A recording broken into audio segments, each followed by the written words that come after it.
Good day everyone, my name is Ray and today, i-update ko kayo ngayon dito po sa Anyana Antel Tanza because yung kalsada going to the extension of the Anghari is sementado na. Watch this.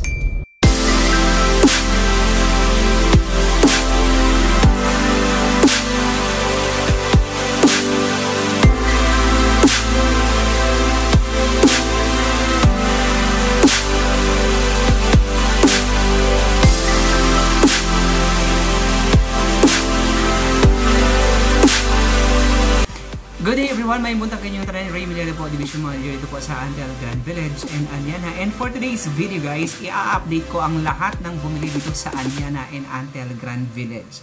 Mula dito sa Bel Air West, which is our phase 1. Ayan po, so nasa bandang kanan po, makikita nyo po may kalsada na at may gate na siya guys. Ayan, ginagawa na po. So shout out po sa ating mga phase 1 investors dito po sa Anyana. Ayan po yung property ninyo na binabayaran ninyo at pinagtiyagaan ninyo. Pinagtiisan yung bayaran sa mahabang taon. Ayan na siya guys. So at least nakikita nyo yung progress and improvement dito pong Anyana Antel Tanza. And of course, ito namang nasa kaliwan natin, this is the Bel Air Central, which is limited na lang po ang available. So almost sold out po yung property natin. And ang good news po is mag-opening po tayo ng Bel Air South. Alright, so ito pong kinadaanan natin ngayon guys. This is the 4-lane road which is connecting po ito ng the Anghari Extension, which magkikreate siya ng mas mabilis, mas banayad, at higit sa lahat walang traffic no, from the Anghari going to Tanza. So itong kalsada na ito guys is open siya sa public and this is a build government project. Katuwang po nito ang LGU at ang Cavite Province at ang Build project. So this is additional project of Pangulong Duterte guys. Anyway, so ang purpose ng video na ito guys, ang purpose ng video na ito guys is to update all the buyers ng Anyana, no? Kahit hindi bumili sa akin or bumili sa akin, basta lahat ng buyers ng Anyana and also kung may kakilala po kayong bumili ng property dito sa Anyana at gusto po nilang ma-update. Ayan guys, so iikot ko kayo guys using our mini aircraft. So ayan po, papuntahan po natin yung kalsada na which is connecting po papuntang the Anghari Extension. Nakikita nyo na po yung guys, ayan, kumakaway-kaway na yung kalsada na yan.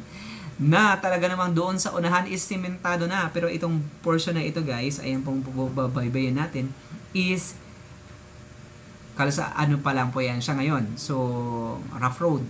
Pero ang dugtong yan is dito sa ating Bel Air Drive. So makikita nyo po kung gaano po kasipag, kung gaano po ka-agresibo ang ating DPWH, no? Sa pangunguna ni Mark Villar. Ayan siya guys. So ayan naman talaga namang dadaan sa Anyana, sa gitna ng Anyana, ang pinaka main road that creates additional boosting ng ating economy kasi magkakaroon po ng mas maraming kalsada. And of course, no good news po dito sa ating Anyana investors kasi sold out na po yung ating phase 1, phase 2, phase 3, almost sold out na. At mag-opening na po tayo ng Bel Air South. Alright, sa Bel Air South natin is pilikit niyo po siya ng ating clubhouse. Anyway, medyo foggy at medyo madilim na dahil kinuhaan ko po ang video na ito. Sa oras ng 6:30 in the afternoon, pauwi po ako galing po ng opisina ng Antel Grand Village. And of course, no, shout out po sa aking mga buyers dyan na sa Connecticut. Nasa US, Canada, Ma'am Catherine, Ma'am Sir Hill Samson. Hi, Sir! Good afternoon. At si Sir Jason Ray na nasa Canada. And then si Sir Val na nasa Australia.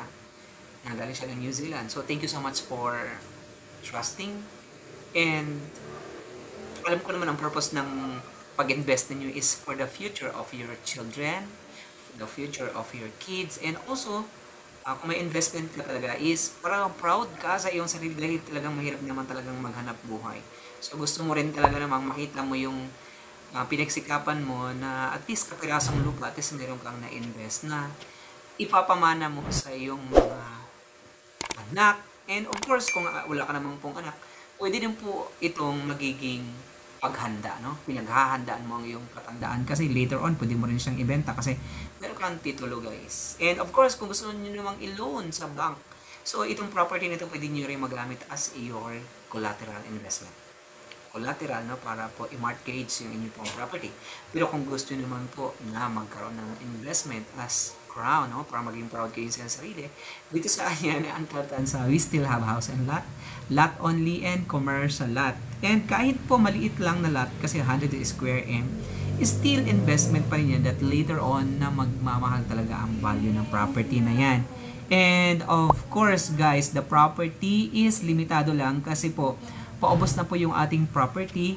At ang maganda po sa real estate property dahil this is immovable, intangible, at higit sa lahat, ito is marami kang, you have the full rights over the property, even the subsurface and the airspace. So you have all the rights, no, kapag sa real estate tayo. Plus, hindi siya nagde-depreciate, no. Ang value ng property natin is talagang nagtataas po siya over time. Pag binili niyo po siya ngayon ng piso, mabibenta niyo po siya ng 10 piso pagdating ng panahon. So, sa pag-invest ng real estate, so medyo tiyagaan lang natin. Pero, hindi po kayo talo sa pag-invest ng real estate versus ilagay niyo po yung inyong pera sa inyo pong mga savings account. And also, sa ating Ami Neptune group, kung hindi po ka available dito po sa Antel Grand Village, my team are very willing to assist you also. Ito po sila, si Glyza Gonzalez, Disney Kalim, si Lina Paran, Erwin Miliada, Benji Miliada, at ito po ang mga mukha na nakikita niyo po sa screen. Sila po yung aking mga team na willing mag-assist sa inyo in the event na hindi niyo po ako matagpuan dito sa Antel Grand Village. And of course, no, in terms of bank financing, so meron tayong RCBC, BDO, AUB, China Bank, and ang isang player na UCPB ay still ongoing yung kanilang process sa pag-accredit dito po sa atin. So anyway, so ito yung project update ng Anyana, and itong nakikita nyo ngayon is this is the Bel Air Central na yan po yung portion and may kalsada na yan. Dyan yung property mo, Ma'am Nancy. Hi Ma'am Nancy, and may kalsada na po Ma'am Nancy. So maraming salamat sa inyo pong pagtitiwala at palaging panonood dito aking channel. Guys, busy man kayo pero binibigyan nyo po ng time, no? At least kasi sa panonood nyo po na ito guys is maliit lang na bagay yan, pero versus doon sa inyong in-invest na 3 million, 4 million, 10 million, and whatsoever millions.